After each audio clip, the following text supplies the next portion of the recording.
అరుదుగా ఉండే బంధం వీరిది.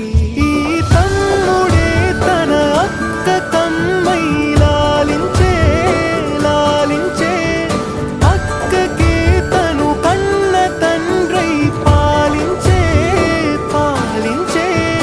కాలమాగి చూసిన అనుబంధమే ఇదిలే, వయసు మీరిన పాసమే ఒక కావ్యమైనదిలే.